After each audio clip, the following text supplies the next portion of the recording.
Reservoir today, the 11th of December. We've got some big weather moving into the area this weekend, or next week rather. The water level here in Oroville has went up quite a bit during the big September storm and has been maintaining that level and rising ever so slowly. But we desperately need snow in the mountains and more rain. We've got a long ways to go, and it probably will not recover this year.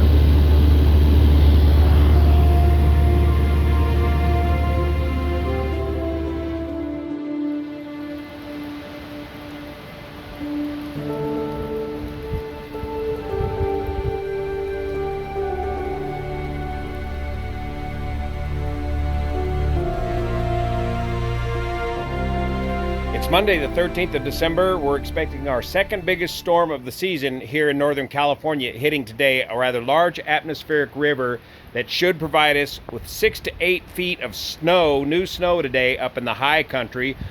That means rates of snowfall greater than 3 inches per hour, and hopefully another 5 or 6 inches of rain. We'll find out.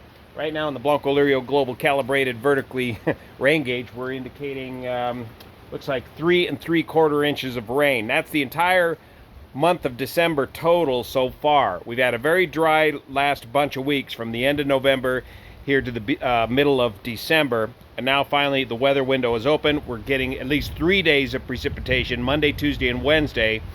We'll see what comes after that, because we've got a huge deficit to catch up to on our rainfall here in Northern California. I did a flyover of Oroville just a day before yesterday. Or was it yesterday? Take a look at it from the Husky. This is a good indication of the overall drought situation here in Northern California. Check it out. So here's Gary and I coming across the Oroville Dam in the Husky, the new $1 billion rebuilt main spillway right here, and the emergency spillway with the secant cutoff wall located right there. Top of the dam, remember, is 901 feet. The emergency spillway elevation is 900 feet, and last Saturday the elevation was about 673 feet. A long way to go. And right over here is the inlet to the Hyatt power plant, with the water level so low that the Hyatt power plant still cannot operate. So the only water that's coming out of Oroville Reservoir right now is with the river valve outlet system, the very lowest part of the system that they can get water out of Oroville and prevent this low water level from becoming a dead pool, a stagnant pool of water. We'll come over here and look at the marina, where it appears that they're constantly chasing the water level down. Right up here in this parking lot is everybody's boats.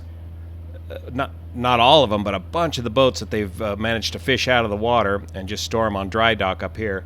And there's several other locations around the lake similar to this. And the rest of these boats just get crowded in closer and closer together as the water level was decreasing. As of right now, the water level has been rising very slowly. We'll show you here on the graphs since the big storm in September, but it's a real stair-step pattern. And here's where the boat ramps keep getting extended to keep chasing the water level down lower and lower, and yet they can't keep up with the lowering water here at Oroville. This ramp over here, it looks like they got it extended right to the edge of the water. And here's one ramp that looks like it's still functioning over here. And this is the new ramp that looks like it just gets right to the edge of the water, and I think that's done. And remember too, as the water level rises, it's going to take a much greater volume or amount of water to make up the acre feet of storage of this reservoir, as you got to fill up the funnel with the sloping sides of the terrain. It's going to take a huge amount of water to refill this reservoir. As we head further upstream, up the South Fork of the Feather River, it just kind of turns back into a canyon. And there's the bridge up there for the Quincy-LaPorte Road.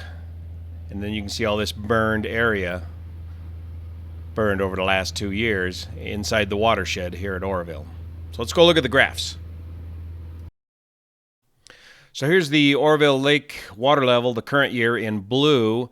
Record low down here through September, 629 feet, and then bam, that one big storm of the century, as they called it, because it was the record-breaking single day of rainfall in Sacramento, popped that level right up from 629 to 659.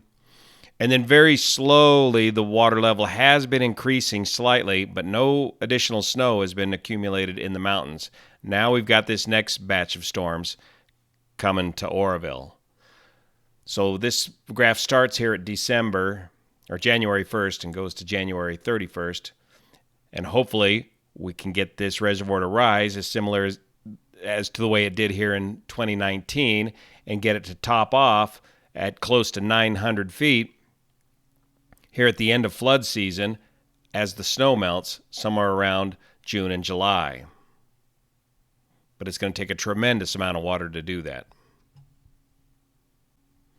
Here's what's currently going on at Oroville. This was back on Saturday when we did the flyover on the 11th. Dry weather, inflows very, very low.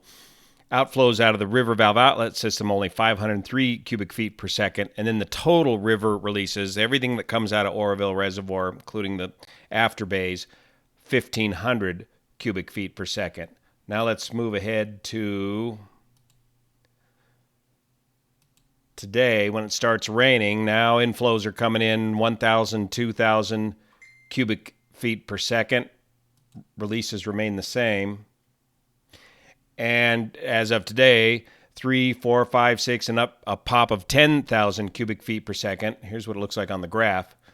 Now remember, when the spillway broke, during those atmospheric river events, these inflows were exceeding 100,000 cubic feet per second. And today we've just popped maybe 10,000 cubic feet per second. So a long way to go. On the GOES satellite loop view for today, you can see the atmospheric river forming. Here's the Hawaiian Islands all the way into northern and central California with the cold air behind it. Here on Zoom Earth, we can get a good view of that. Back it up a little bit. And the cold air coming in behind this atmospheric river is going to give us a good amount of snow, much needed snow in the high country. And the current weather radar, this one courtesy of KCRA, the past couple of hours, showing the last 3 or so inches of rain that we've gotten here at headquarters coming in on this band. But it's this band up here when it settles on down and end, which is going to provide the big event this evening, and it looks like it's going to kick off around 3 or 4. Let's go to the future tense of this. Roll it forward. Zoom in a bit. 3:34. That's when this real heavy band of rain passes through this afternoon. So that's when the big gusts and the big heavy downpours will happen, and then hopefully it'll just continue to snow in the high country for, Monday, Tuesday through Wednesday as a result of this storm. So hopefully the storm door will remain open enough to get enough precipitation in here to get Oroville Reservoir to begin to fill back up, and at least, if nothing else, get the Hyatt power plant back into operation and possibly work our way out of this rain water deficit. Thanks so much for the support of this channel, especially over on Patreon, to make this content possible. We'll see you here.